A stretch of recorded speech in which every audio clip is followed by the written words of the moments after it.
세계적인 문학가 오스카 와일드라고 하는 사람이 있습니다. 이분이 우화적인 단편 소설을 하나 썼는데 이 사람이 세계적인 문학가이면서 상상력을 동원해서 예수님께서 생애에 공생애에 사역하실 때 많은 병자들을 고쳐준 적이 있습니다. 그래서 예수님께서 과거에 은혜를 입혀준 몇 종류의 사람을 후에 다시 만나게 되었다는 것을 상상력을 동원해서 엮은 우화입니다. 그 내용을 보면 예수님께서 또 사역을 하다가 주정꾼을 만나게 됩니다. 거의 폐인과 같이 된 젊은이였는데 예수님께서 묻습니다. 왜 그런 생활을 하고 있냐라고 물었더니 이 술주정꾼이 이렇게 대답을 합니다. 당신이 내가 안진뱅이였을 때에 나를 일으켜 걷게 만들어 주었습니다. 그러나 걸어 다닌들 무엇을 먹고 살라는 말입니까? 그동안 직업을 구해보았으나 만족한 직업은 하나도 없었습니다. 그래서 나는 지금 술주정꾼이 됐습니다. 라고 말하는 것이죠. 그 다음에 한 여자가 창녀로 되어 남자들 사이에서 희롱받고 있는 장면을 보게 됩니다. 예수님은 또 그 여자에게 묻습니다. 너는 어째서 옛날 생활로 되돌아갔냐? 이 창녀가 이렇게 말합니다. 나는 당신이 나를 창녀에서 건져 새 사람을 만들어준 것 같으나 창녀에서 발을 씻은들 무슨 행복, 무슨 돈으로 살겠냐. 나는 더욱 고독해서 살 수가 없었기 때문에 다시 창녀의 생활을 시작했다라고 고백을 한 것이에요. 그 다음에 예수님이 한 불량자가 정신없이 이웃과 매질을 하고 있는 장면에 부딪히게 됩니다. 예수님께서 그에게 묻습니다. 이복의 청년, 어째서 이런 생활을 하고 있어? 그때 이 불량자 청년이 이렇게 말합니다. 나는 당신이 눈을 뜨게 해준 소경이었어. 그러나 눈을 뜨고 무엇을 보라는 겁니까? 보이는 것은 다 모두 신경을 돋우고 귀찮고 화나는 세상이 아닙니까? 결국 나는 화풀이도 하고 마구 치고받고 하는 생활이 나에게 주어진 길이라고 생각해서 나는 이렇게 살고 있습니다. 라고 말했다는 거예요. 여러분, 이 단편은 은총을 은총으로 살려서 빛을 내지 못한 인간상을 그리고 있습니다. 인간이 하나님으로부터 받은 사랑은 참으로 거대한 것인데 창녀에게서 구원되거나 소경이 눈을 뜨는 이상의 큰 은혜를 우리는 입고 있습니다. 그러나 그 많은 사람들은 감사를 모른다는 것이에요. 감사라는 것은 입술로 하는 것이 아니라 받은 바 은혜는 깨닫고 그 은혜를 보답되는 새로운 생활로 자기를 전환시킬 때에 비로소 살아나는 것입니다.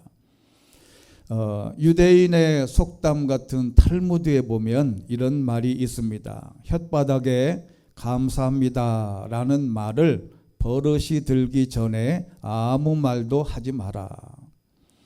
여러분, 외국에 이렇게 여행을 하다 보면 영어권에 가면 어깨만 부딪혀도 I am sorry 그리고 thank you가 입에 그냥 달라붙어 있어요. 저게 혹시 가식이 아닌가 싶을 만큼 감사합니다. 7살 난 아이를 이웃집에 놀러간 부인이 이 아이에게 옆집에 놀러 갔더니 그 집 주인이 이 아이에게 사과를 하나 주었습니다. 그랬더니 이 아이가 고맙습니다 라고 대답을 안 하고 인사도 안 하고 얼른 받는 거예요. 그래서 어머니가 얘야 하고 무섭게 째려봤습니다. 이제 교육을 한 거지요. 엄마가 너 다른 사람들이 사과를 주면 뭐라고 해야 되지? 그렇게 나무랬습니다. 그랬더니 여자아이가 잠깐 생각하더니 껍질을 벗겨주세요 라고 해야 한답니다. 여러분, 타인의 사랑과 희생에 대해서 감사를 잃어버린 사람은 7살 난 이 아이뿐 아니라 우리의 모습일 수도 있다는 말이에요. 자신을 위해서 타인이 베풀어준 친절에 대해서는 무관심하고 침묵한 채 더 많은 친절을 베풀어 주기만을 바라고 요구합니다. 그리고 더 많은 것을 베풀어 주지 않을 때는 원망하고 돌아섭니다. 사과 껍질을 벗겨주지 않으면 사과를 준 사실에 대해서 전혀 감사하지 않는다는 것입니다. 이런 이야기도 있습니다. 노래는 부를 때까지 노래가 아니고 종은 울릴 때까지 종이 아니고 사랑은 표현할 때까지 사랑이 아니며 축복은 감사할 때까지 축복이 아니다. 하나님께 감사합니다 라고 누군가에게 표현하는 것이 중요하다, 이런 말이에요. 어느 교회 성도 하나가 자기의 독자 아들이 죽은 것을 감사하는 글을 봤습니다. 내 아들이 죄 안 짓고 깨끗하게 신앙생활하다가 주님 품에 갔으니 감사하고, 내 마음을 이제는 주님만 바라보게 하셨으니 감사하고, 이제는 하늘나라를 향한 마음이 더욱 강렬해졌으니 감사하고, 이런 상황 속에서 감사하는 마음을 주신 것을 감사하고, 우리가 이것은 크리스찬의 마음에서 생기는 것인데, 이 감사는 이렇게 찾으면 찾을수록 있다는 것을 기억해야 합니다. 축구 경기는 전반 45분 또 후반 45분으로 나뉘어진 경기입니다. 전반전이 끝나면 이제 감독과 선수들이 라커룸에 들어가서 지면 진 대로 이기면 이긴 대로 다시 전술을 이렇게 재점검합니다. 전반전의 상황을 반추하고 새로운 작전과 전술로 후반전을 어떻게 해야 될지, 그 땀나고 힘든 어려운 전반전을 끝내고 와서 그 10분간 엄청난 에너지를 쏟는다고 합니다. 오늘 7월 4일 주일은 전반기를 끝난 첫째 주가 됩니다. 이제 후반기가 시작이 됐는데 축구에서처럼 이제 후반전을 우리가 이 7월부터 12월까지 해야 되는데, 교회는 이 전반기가 끝난 다음에 맥주 감사 주일로 지킵니다.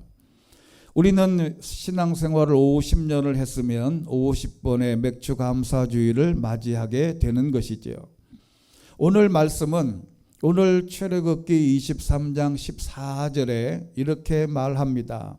너는 1년에 3번씩 내게 절기를 지켜야 한다. 여러분, 우리가 어쩐지 절기하면 부담스러운 단어일 수가 있습니다. 그 생각을 오늘 한번 바꿔보고 싶습니다.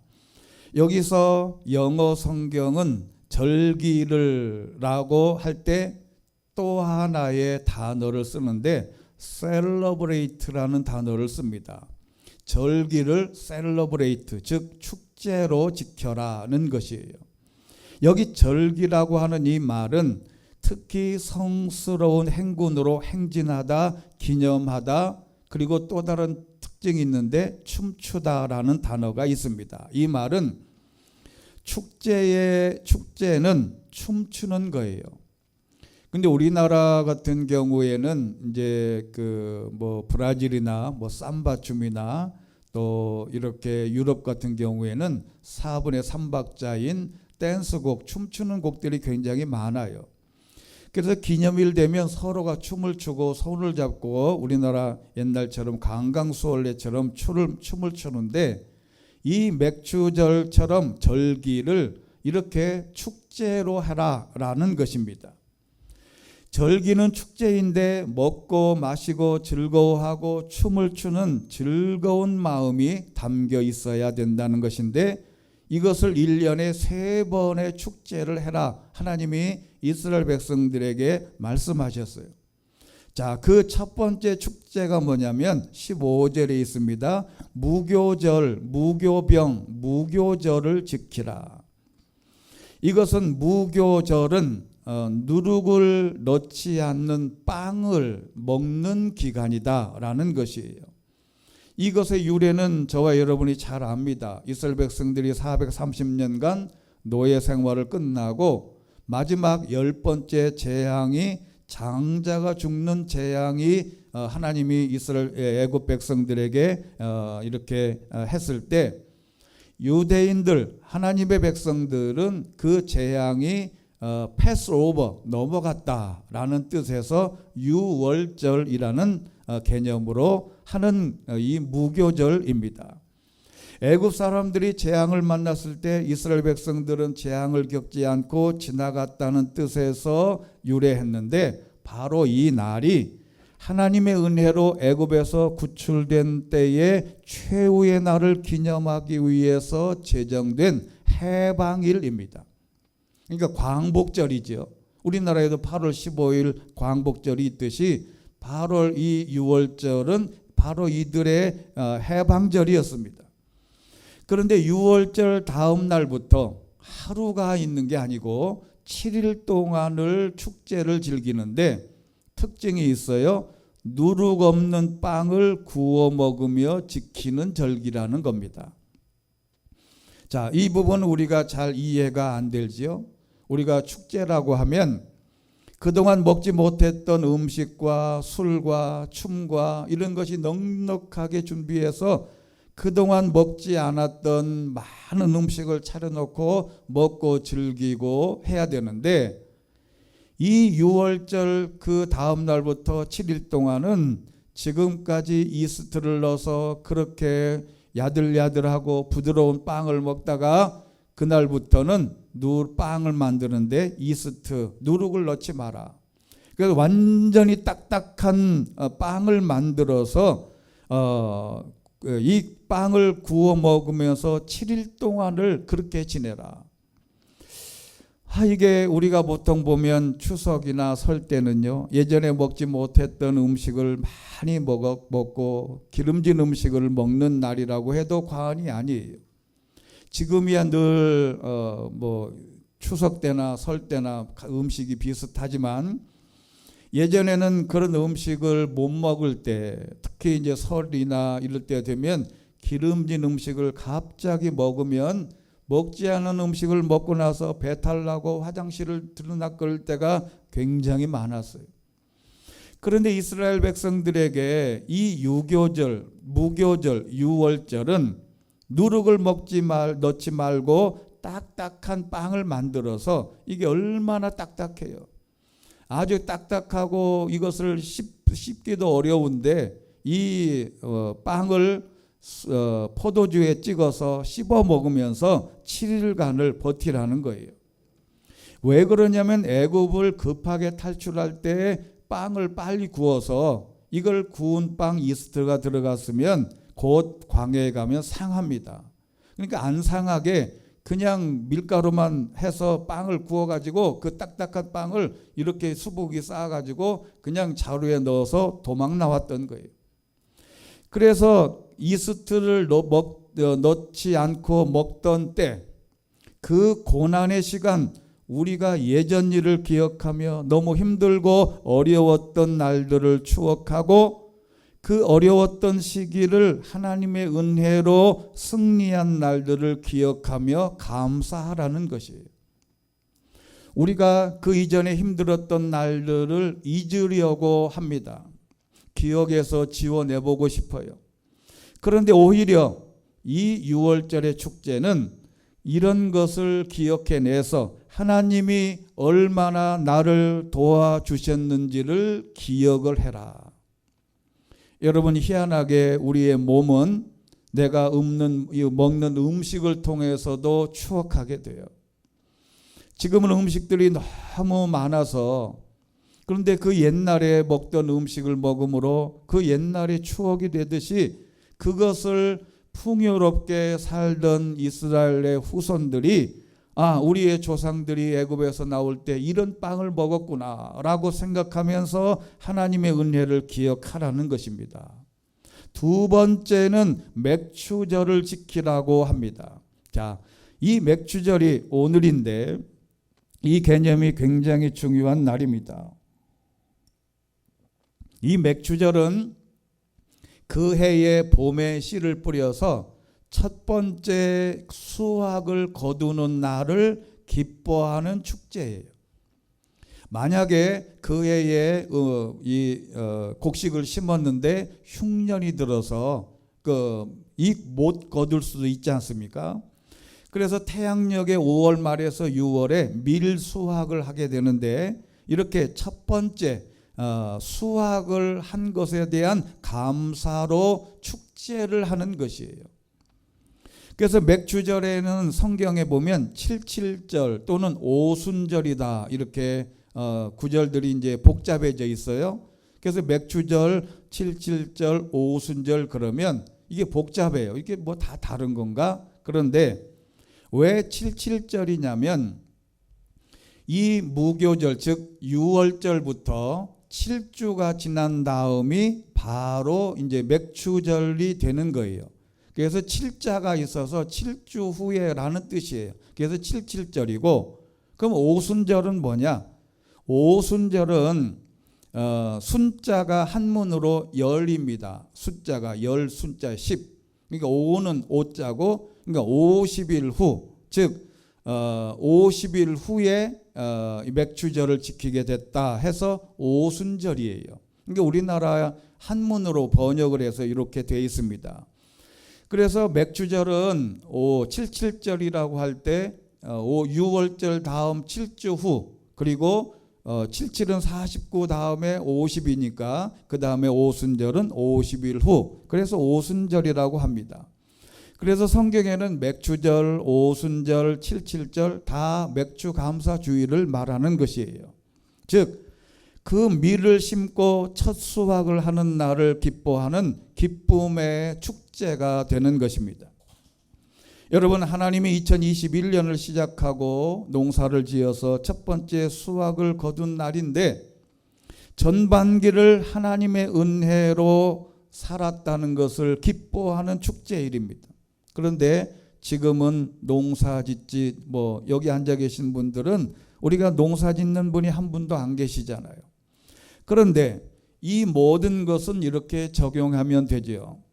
전반기 동안 직장 생활에서 월급이 나오고 상업을 하고 사업을 하고, 그리고 어떤 곳에서 월급을 받고 생계를 유지할 수 있는 급여를 받고 먹고 마시고 살 수 있는 형편이 6개월 동안 살아온 것을 기뻐하는 것이 맥주감사주일의 의미입니다. 저와 여러분이 굶어 죽지 않고 이 자리에 있는 것은 바로 하나님이 6개월 동안 우리의 가정을 지키시고 건강하게 보호해 주셨다는 것에 기쁨으로 축제를 가져야 하는 날이기도 합니다. 그 다음에 세 번째, 수장절이에요. 근데 이 수장절도 한문으로 번역을 해놔서 이게 추수감사를 뜻하는, 즉 그 해의 마지막 부분에 마지막 거두는 것을 이렇게 숫자는 거둘 숫자입니다. 한문으로. 장자는 저장하다라는 글자예요. 그러니까 수장절이다, 이 말은 가을에 거두어 겨울을 준비하느라고 거둔 모든 곡식을 저장하는 날입니다. 이게 원래는 과실도 그렇고 올리브도 그렇고 포도도 그렇고 모든 추수를 끝내고 겨울을 준비하기 위해서 저장하는 날, 이 추수감사주일이 됩니다. 이 세 가지 무교절, 즉 이스라엘 백성들이 6월절 애굽에서 나온 날, 그리고 나와서 이스라엘 백성들이 처음에 가나안에 들어가서 수확한 맥주절, 그리고 마지막 겨울을 준비하기 위해서 거두어서 저장한 날 맥주감사주일, 이렇게 세 가지의 절기를 1년에 3번씩 축제를 해라. 이게 부담이 아니고 이게 모든 것이 이렇게 하나님이 우리에게 축제를 요구하라는 것은 우리가 성경을 통해서 또는 절기를 통해서 하나님 앞에 헌금하고 우리의 마음으로 준비해야 되는데, 이게 오늘 중요한 것이 하나가 더 있는데 그게 뭐냐면 15절 끝에 보면 내 앞에 나오는 사람은 빈손으로 와서는 안 된다라고 되어 있습니다. 자, 그런데 여기 빈손이라는 개념이 우리가 보통 생각하는 돈의 개념으로 접근하면 안 됩니다. 이게 빈손이라는 게 레캄이라고 하는 히브리어인데요. 이게 굉장한 뜻이 있어요. 이게 그냥 공허하게 뭐 이렇게 비다라는 개념이 아니고 이게 무슨 뜻이냐면 이유 없이라는 뜻이에요. 레캄은 이유 없이 하나님 앞에 나오지 마라. 이게 굉장히 중요한 것입니다. 이게 돈이나 물질을 말하는 게 아니에요. 이유 없이 절기를 지키지 마라. 물론 여기서 돈이나 물질도 포함하는 것으로 돼 있긴 하지만 이 공허하게 이유 없이 아무 생각 없이 뜻을 모른 채 하나님 앞에 감사를 모른 채 축제 절기를 지키지 마라.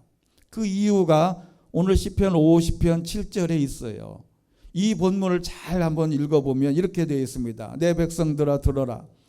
내가 너희에게 할 말이 있는데 나는 하나님인데 바로 너의 하나님이다.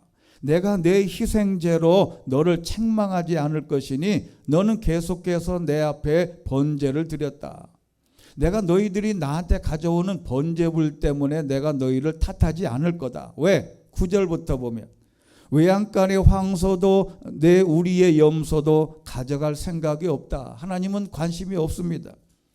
숲속의 동물이 다 내 것이며 수천의 산에 널려있는 소들도 다 내 것이 아니냐. 11절 내가 산에 있는 새들을 다 알고 있고 들에 있는 동물들도 다 내 것이다. 내가 혹 굶주려도 내게 말하지 않을 것이다. 세상이 다 내 것이고 그 안에 모든 것이 다 내 것이다. 내가 황소 고기를 먹겠느냐 아니면 염소의 피를 마시겠냐. 하나님께 감사의 제사를 드리고 지극히 높으신 분께 내 서원을 이루어라. 고통받을 때에 나를 불러라. 내가 너를 건지겠고 내가 나를 영화롭게 할 것이다 라고 말씀하셨어요. 이 말은 뭐냐면 우리 세상 만물이 다 하나님 건데 하나님이 너희에게 요구하는 것, 빈손으로 나오지 말라고 하는 것은 이게 내가 염소의 피를 마시겠냐, 황소의 고기를 먹겠냐, 너희들이 나한테 가져오면 다 필요 없다. 딱 두 개. 하나님께 감사의 제사를 드리고 지극히 높은 분께 내 서원을 이루고, 두 번째는 내가 어려울 때 나를 부르는 것만으로 하나님은 만족하다 이 말이죠. 그러니 더 중요한 것은 뭐냐면 빈손으로 나오지 말라 이 말은 너의 마음을 가지고 나오라 이 말입니다. 더 쉬운 말로 뭔가 하나님을 향한 내 삶을 인도하신 하나님의 놀라운 섭리와 뜻이 무엇인지 묵상하는 시간을 가지고 이 세 번의 축제를 지키라고 말씀하는 것이에요. 그러면 오늘 이제 어떻게 감사를 할 것인지 세 가지를 살펴보겠습니다. 첫째는 감사의 조건을 찾아라. 자, 시편 40편 5절 우리 주보에 있는 성경 구절을 보면 여호와여 내 하나님이여 주께서 하신 놀라운 일들이 너무나 많고 우리를 향한 주의 생각이 너무 많습니다. 내가 그것들을 말하려고 해도 너무 많아 일일이 다 열거할 수 없을 정도입니다. 하나님이 지금까지 1월부터 나를 교회를 향한 놀라운 기억들을 기억하고 감사의 덕목을 찾아보라는 것이에요. 여러분 아무 생각 없으면 감사가 떠오르지 않아요. 한번 다 세보면 깊이 생각해보면 감사가 정말 많습니다. 사람은 생각하는 존재인데 불평불만의 조건을 찾는 사람은 그 불평불만거리만 생각이 되고 찾게 돼요. 현재의 모든 것이 불만입니까? 그것은 신앙이 잘못됐다는 증거 중에 하나입니다. 우리의 가정을, 우리의 교회를, 내 삶을 돌아보면 다 찾아보고 세어보고 계산해보면 이게 모두가 다 하나님의 기적과 같은 일이라고 다윗이 고백을 한 거예요. 지금 이 시간만 해도 내 머릿속에 이 부분은 정말 하나님께 감사하다, 감사거리를 찾게 되기를 주의 이름으로 축원합니다. 그리고 두 번째는 이렇게 감사한 일이 떠오르거든 하나님께 감사할 일이라는 거예요. 전반기에도 많은 사람들이 망하고 병들고 죽었지만 지금 이 시간 우리가 하나하나를 생명을 연장시켜 주시고 보호하시고 오늘 건강하게 살아 숨쉬고 하나님께 예배할 수 있는 것은 하나님의 은혜요 축복인 줄로 믿습니다. 여러분, 이런 말을 하면 또 혹시 모르겠는데 제가 이제 월요일 날 목요일 날 그 운동을 하는데 운동하는 팀원 중에 그 게스트로 오시는 분이 한 분 계세요. 60이 안 된 여자분인데 사위는 약사고 아들은 의사고 남편은 세무서에 근무하신 분인데 이분이 이제 한 2년 가까이 이제 다른 곳에 운동하느라고 저희 그 밤에 이제 게스트로 못 오셨어요. 근데 이분이 갑자기 화요일 날 밤에 11시 가까이 돼서 전화가 왔어요. 그 전화를 받는데 이게 그 혹시 전화번호를 잘못 눌렀는지 아니면 이 밤에 전화할 사람이 아닌데 그 이튿날 어디 멤버가 부족해서 요청하는 건가? 그래서 바로 문자를 했어요. 전화를 잘못 거신 건가요? 아니면 다른 용무가 있나요? 그랬더니 답이 없어요. 그래서 금요일 날 오후에 목요일 날 오후에 생각이 나서 제가 전화를 드렸습니다. 전화를 드렸더니 어떻게 전화를 잘못 누르셨나요? 아니면 왜 전화를 갑자기 하셨어요? 멤버가 부족하세요? 그랬더니 그게 아닌데 이제 쭈뼛쭈뼛 하는 거예요. 그래서 왜 전화하셨는지 한번 왜 그러냐 그랬더니 그냥 한숨을 쉬면서 그 말을 안 해. 그래서 아니 왜 말씀 못 하실 것도 아닌데 뭐 때문에 그러시냐 얘기를 해봐라 그랬더니 이분이 목사님 이제 그 교회 안 다니시는 분이에요. 목사님 제가 전생에 무슨 죄를 져서 이런 병에 걸렸는지 모르겠어요 그러더라고. 그래서 제가 갑자기 놀래가지고 무슨 병이냐 그랬더니 제 입으로 얘기하기가 그렇대. 아니 그래도 전화를 했으면 그 이야기를 해야 될 거 아니냐 그랬더니 지난 화요일 날은 왜 전화하셨냐 그랬더니 자기가 이제 그렇게 진단을 받고 겁이 나니까 목사님한테 기도를 해달라고 전화를 했대. 그날 밤에. 그게 뭐냐 그랬더니 그 암이래. 그래서 무슨 암이냐 그랬더니 자기 말로는 입에 담기도 참 싫은 암인데 그게 폐암이라는 거예요. 그분이 아직 60세가 안 됐거든. 그리고 그분이 좋은 아파트에 살아서 좋은 환경에 살아서 좋은 공기 그리고 본인도 남편도 담배를 피우지 않는 깨끗한 집에서 잘 살았어요. 근데 왜 이분이 암에 걸렸을까? 폐암 그것도. 그러니까 이분이 교회를 안 다니지만 제가 목사인 걸 아니까 제일 먼저 기억했던 것이 교회는 안 나가봤지만 그래도 본인이 이런 죽음의 위험에 딱 도달하니까 기도 부탁하려고 전화를 했던 거예요. 앞으로 그 치료 과정이 어떤지는 제가 관심을 갖고 기도해 주긴 하지만 여러분 사람이 담배를 안 피웠다고 피웠다고 폐암이 오는 것도 아니고 아주 깨끗하게 살아도 질병에 걸릴 위험이 있고요. 우리가 지금 이렇게 건강하게 저와 여러분이 이 자리에서 예배하고 있는 것 이 자체 하나만으로도 하나님께 감사할 조건이 되는 것입니다. 그래서 여러분 로마서 8장 28절에 보면 그 유명한 구절 있죠. 하나님은 우리를 사랑하는 사람들 곧 그분의 뜻에 따라 부르심을 받은 사람들에게는 모든 것이 합력해서 선을 이룬다. 여기 합력이라는 단어는 제가 몇 번 설명을 했어요. 이 합력이라는 것이 협력이 아닙니다. 이 번역이 조금 어렵게 돼서 합력이에요. 이 말이 슈넬게오라고 하는 헬라어인데 여기에 굉장한 뜻이 담겨져 있습니다. 이 말은 동역자가 되다, 함께 일하다, 일을 돕다, 동료가 되어 일하다, 함께 힘을 내서 돕다라는 뜻이에요. 누가? 함께 일하고 누가 일을 돕고 누가 동료가 되고 누가 함께 힘을 내서 돕는다는 것이냐? 그분이 하나님이시라는 거예요. 하나님이 합력해서 하나님이 나에게 힘을 합해서 하나님이 나의 동역자가 돼서 일을 하시겠다고 하는 하나님의 약속이에요. 그 하나님은 하나님을 사랑하는 사람들을 그분의 뜻을 따라 부르심을 입은 사람들에게는 모든 것이 나중에 보면 하나님이 동료가 되어주시고 함께 힘을 내서 도와주셔서 결국에 가서는 선을 이루시는데, 선이라고 하는 단어는 좋은, 즐거운, 기분 좋은, 행복한 일들을 이루신다는 거예요. 지금 당면하는 모든 일들이 처음 보기에는 이해가 안 돼요. 왜 이렇게 일이 꼬일까? 그런데 결국 보면 가장 선하고 좋은 일로 하나님은 바꿔주신다는 것이에요. 이게 바로 합력하여 하나님이 나와 동역자가 돼서 인도해 주신다는 이 약속의 말씀을 잊지 않게 되기를 주의 이름으로 축원합니다. 그리고 세 번째는 사람에게 감사할 일입니다.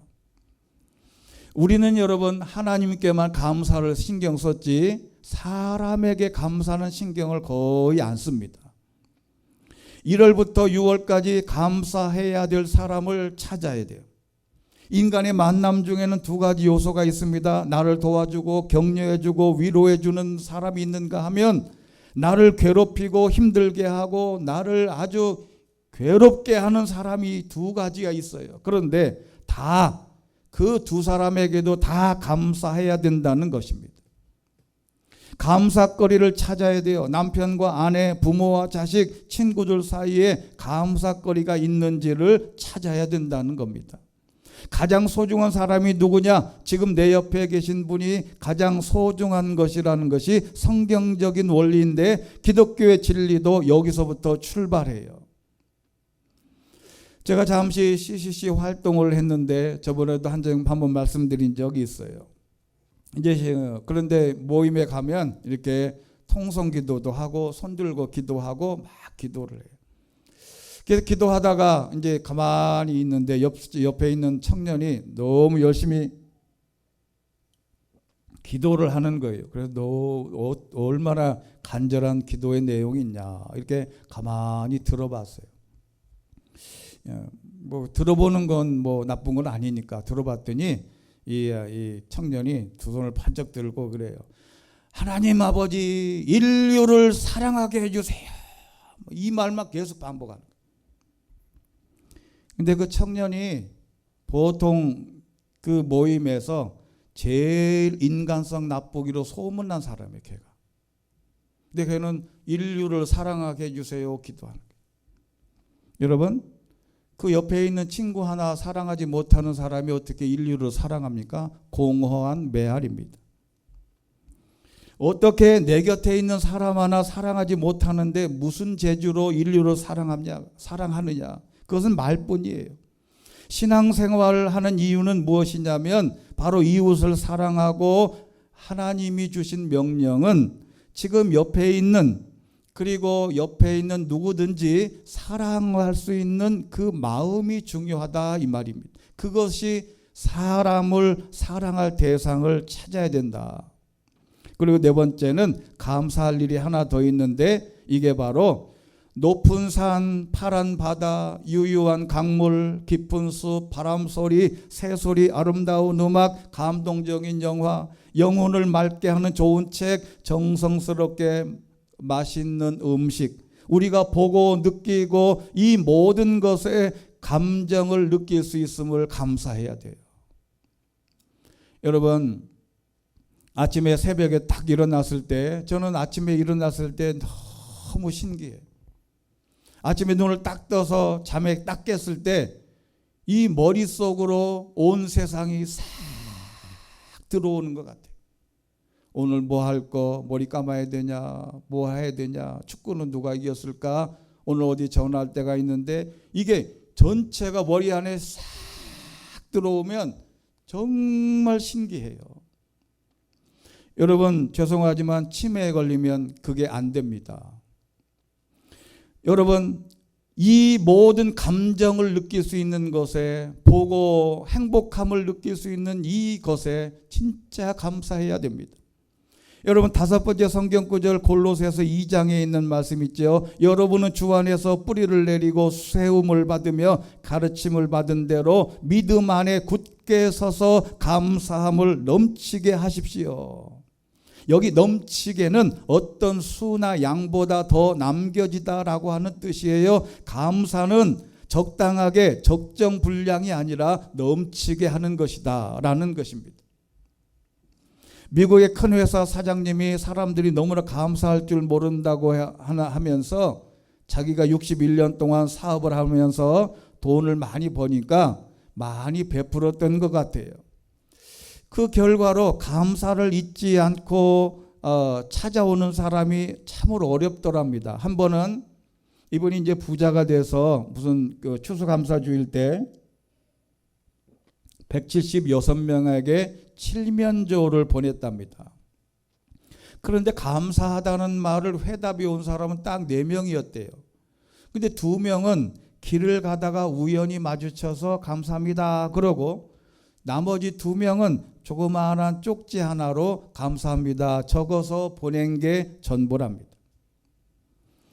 평생 바다에서 인명구조원으로 성실하게 일했던 사람이 정년퇴직을 했답니다. 그의 성공적인 임무회생과 공로를 취하기 위해서 모여서 친구가 물어봤습니다. 인명구조원으로 일하면서 도대체 목숨 구하는 사람이 몇 명이나 됐냐? 모든 사람이 관심사였어요. 그때 이 사람이 그러는 거예요. 그 오랜 세월 동안 인명구조를 했는데 사람은 2명밖에 없더라. 아니, 놀랬습니다. 아니, 30년도 넘게 그 인명구조를 했으면 수십 명, 수백 명도 되는데 어떻게 2사람밖에 못했냐 그랬더니 이렇게 얘기를 했습니다. 물론 구해낸 사람은 수도 없이 많았지만 그 후에 고맙다고 인사하러 온 사람은 단 2사람뿐이었다. 난 그 2사람만이 사람다운 사람이라고 생각을 한다. 감사할 줄 모르는 사람은 짐승과도 같다라고 그렇게 대답을 했답니다. 이 말은 실제 감사할 사람이 많이 없다는 거예요. 텔마 톰슨이라고 하는 여인이 2차 세계대전 중에 행복한 결혼을 꿈꾸면서 한 육군 장교와 결혼을 했답니다. 남편을 따라서 캘리포니아에 있는 모제이브 사막 근처에 육군 훈련소로 배속되어 왔는데, 그냥 남편 따라가겠다고 해서 그 옆으로 이사를 했답니다. 사막의 모래바람으로 가득 찬 그곳에서 삶이 너무 외롭고 고독한 거예요. 못마땅한 점이 한두 가지가 아닙니다. 남편은 훈련차 나가고 오두막집에 혼자 남게 되면 50도가 넘는 살인적인 무더위와 상대하라고는 고작 멕시코인과 인디언뿐이었는데 영어로는 소통도 안 돼요. 수다도 안 돼요. 항상 모래바람이 불어서 음식물은 물론이고 호흡하는 공기에도 모래가 가득 차 있었어요. 절로 신세 한탄이 나왔습니다. 슬프고 외롭고 억울한 생각이 들어서 친정 부모님에게 편지를 썼답니다. 이런 곳에서 더 이상 견딜 수 없으니 당장이라도 짐을 꾸려 집으로 돌아가겠다. 이곳에 더 눌러 사느니 차라리 감옥 가는 편이 낫다. 이렇게 이야기를 하고 호소를 했습니다. 그런데 당장 오라고 자신을 위로해 줄 줄 알았는데 아버지가 이런 편지를 썼어요. 딱 2줄. 2 사나이가 감옥에서 조그마한 창문을 통해 밖을 바라보았다. 한 사람은 밤하늘에 반짝이는 별을 헤아리며 자신의 미래를 꿈꾸며 살았고, 한 사람은 감옥에 굴러다니는 먼지를 세며 불평 원망하며 살았다. 단 2줄로 답장이 왔어요. 처음에 이 답장을 보고 이 여인이 화가 났지만 생각을 바꾼 거예요.